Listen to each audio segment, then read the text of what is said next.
నమస్తే అందరికీ. Happy new year అండి. ఈరోజు కథ డిసెంబర్ 31 రాత్రి గడియారం 11:59 చూపిస్తుంది.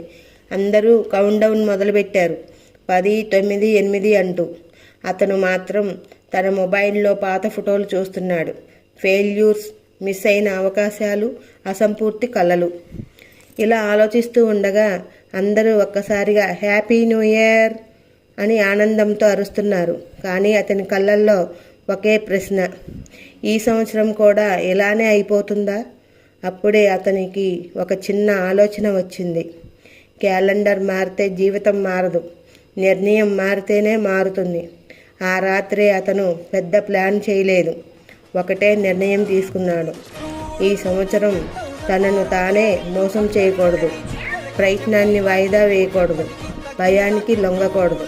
జనవరి 1వ తారీఖు ఉదయం సూర్యుడు కొత్తగా ఎగరలేదు, ప్రపంచం మారలేదు. కానీ అతను మారాడు. అదే నిజమైన న్యూ ఇయర్. కొత్త సంవత్సరం క్యాలెండర్లో కాదు, మన నిర్ణయంలో మొదలవుతుంది.